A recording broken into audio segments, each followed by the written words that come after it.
News hour morning ಎಡಿಷನ್ಗೆ ಮತ್ತೆ ಸ್ವಾಗತ. 5, 8, 9ನೇ ತರಗತಿ ಪರೀಕ್ಷೆ ಅತಂತ್ರ ಸ್ಥಿತಿಯಲ್ಲಿದೆ. ಬೋರ್ಡ್ ಎಕ್ಸಾಮ್ ಬೇಕು ಅಂತ ಇರೋ ಶಿಕ್ಷಣ ಇಲಾಖೆ ಬೇಡವೇ ಬೇಡ ಅಂತ ಇರೋ ಖಾಸಗಿ ಶಾಲಾ ಒಕ್ಕೂಟ. ಶಾಲಾ ಹಂತದಲ್ಲೇ ಪರೀಕ್ಷೆ ನಡೆಸಿ ಅಂತ ಇದ್ದಾರೆ ಪೋಷಕರು. ಬೋರ್ಡ್ ಪರೀಕ್ಷೆ ಬೇಡ ಅಂತ ಖಾಸಗಿ ಶಾಲಾ ಒಕ್ಕೂಟ ರುಕ್ಸಾ ಹೇಳ್ತಾ ಇದೆ. ಆದ್ರೆ ಎರಡೂ ಬೇಡ ಬೇಕುಗಳ ನಡುವೆ ಸಿಲುಕೊಂಡಿರೋದು ವಿದ್ಯಾರ್ಥಿಗಳ ಜೀವನ.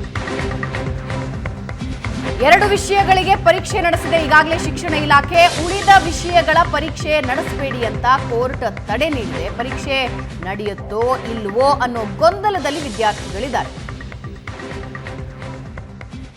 ನಮ್ಮ ಕರ್ನಾಟಕ ಶಿಕ್ಷಣ ಇಲಾಖೆಯ ಮಂತ್ರಿಗಳಾದ ಮಧು ಬಂಗಾರಪ್ಪ ಅವರು ಹಾಗೂ ಶಿಕ್ಷಣ ಇಲಾಖೆಯು ಹಠಮಾರಿತರ ಧೋರಣೆಯಿಂದ 5, 8, 9 ಮತ್ತು 11ನೇ ತರಗತಿಯ ಅದರಲ್ಲೂ ಎಸ್ಪೆಷಲಿ ಆಗಿ ಯಾರು ಸ್ಟೇಟ್ ಬೋರ್ಡಲ್ಲಿ ಓದ್ತಾ ಇರ್ತಾರೆ ಅಂತ ಮಕ್ಕಳಿಗೆ ಬಹಳಷ್ಟು ಸಂಕಟವನ್ನು ಕೊಡ್ತಾ ಇದ್ದಾರೆ.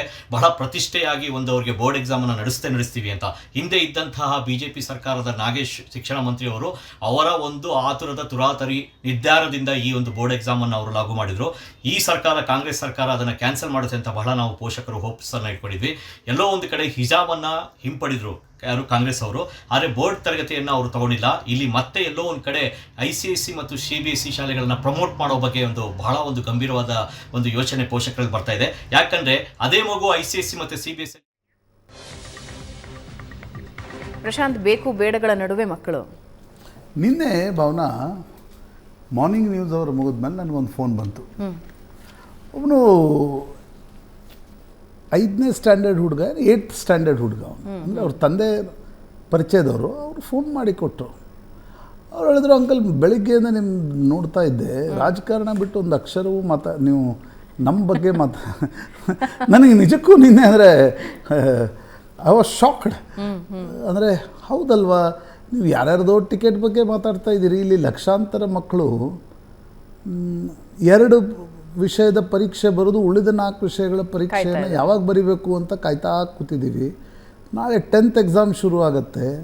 ಹೋಳಿ ಹಬ್ಬ ಇದೆ, ಹೋಳಿ ಹಬ್ಬ ಆಚರಿಸೋ ಅಂತಿಲ್ಲ. 10th ಎಕ್ಸಾಮ್ ಚಾಲು ಆದರೆ ಅದು ನಾಳೆ ಅದರ ವ್ಯಾಲ್ಯೂಯೇಷನ್ವರೆಗೆ ನಮ್ಮ ಪರೀಕ್ಷೆಗಳು ನಡೀತಾವೋ ಇಲ್ವೋ ಗೊತ್ತಿಲ್ಲ. ದಯವಿಟ್ಟು ಅದ್ರ ಬಗ್ಗೆ ಚರ್ಚೆ ಮಾಡಿ ಅಂತಕ್ಕಂಥದ್ದು. ಅಂದರೆ ಆತ ಹೇಳಿದ್ದು ನಿಜ. ಹುಬ್ಳಿಯಲ್ಲಿ ನಮನ್ ಸಿಂಗ್ ರಜ್ ಅಂತ ಒಂದು ಹುಡುಗ ಫೋನ್ ಮಾಡಿದ್ದ. ನನಗನ್ಸುತ್ತೆ ಭಾವನಾ, ನೋಡಿ, ಇಂಥ ವಿಷಯಗಳಲ್ಲಿ ಸರ್ಕಾರ ಇರ್ಬೋದು ಮತ್ತು ಖಾಸಗಿ ಶಿಕ್ಷಣ ಒಕ್ಕೂಟ ಏನಿದೆ, ಹಠಮಾರಿ ಧೋರಣೆಯನ್ನು ತೋರದೆ ನೀವು ಇಡೀ ವರ್ಷ ಏನು ಮಾಡ್ತಾ ಇದ್ರಿ?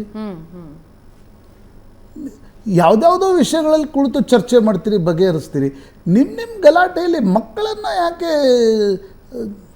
ಇದೊಂದು ಸೈಕಾಲಜಿಕಲ್ ಇಂಪ್ಯಾಕ್ಟ್ ಬೀಳುತ್ತೆ ಈ ರೀತಿ ಪರೀಕ್ಷೆಗಳನ್ನು ನಡೆಸ್ತಾ ಇರೋದು, ಮುಂದಕ್ಕೆ ಹಾಕ್ತಾ ಇರತಕ್ಕಂಥದ್ದು.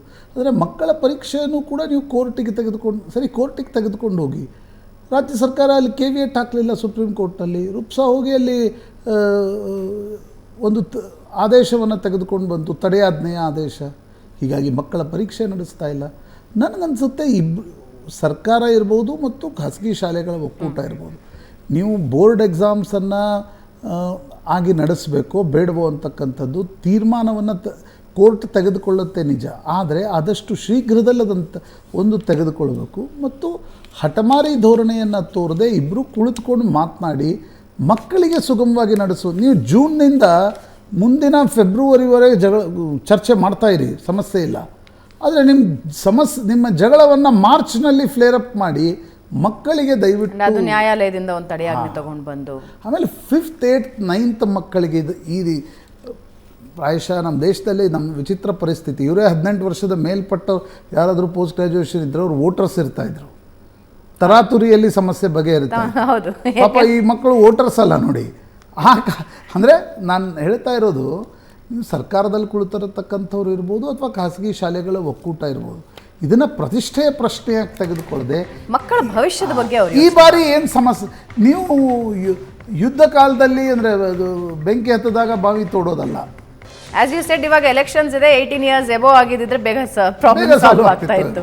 ಎಸ್, ಆದಷ್ಟು ಬೇಗ ಈ ಸಮಸ್ಯೆ ಬಗೆಹರಿಸೋದ್ರ ಬಗ್ಗೆ ಖಾಸಗಿ ಶಿಕ್ಷಣ ಇಲಾಖೆನೂ ಗಮನ ಹರಿಸಲಿ, ಹಾಗೆ ಸರ್ಕಾರ ಕೂಡ ಗಮನ ಹರಿಸಲಿ. ಇದೇ ಸುದ್ದಿಯೊಂದಿಗೆ ಇವತ್ತಿನ ಚರ್ಚೆ ಮುಗಿಸೋಣ. ಪ್ರಶಾಂತ್, ಧನ್ಯವಾದ ಚರ್ಚೆಯಲ್ಲಿ ಭಾಗಿಯಾಗಿದ್ದಕ್ಕೆ. ವೀಕ್ಷಕರೇ, ಇದು ಇವತ್ತಿನ ನ್ಯೂಸ್ ಅವರ್ ಮಾರ್ನಿಂಗ್ ಎಡಿಷನ್. ನೇರ, ದಿಟ್ಟ, ನಿರಂತರ ಸುದ್ದಿಗಾಗಿ ನೋಡ್ತಾ ಇರಿ ಏಷ್ಯಾನೆಟ್ ಸುವರ್ಣ ನ್ಯೂಸ್.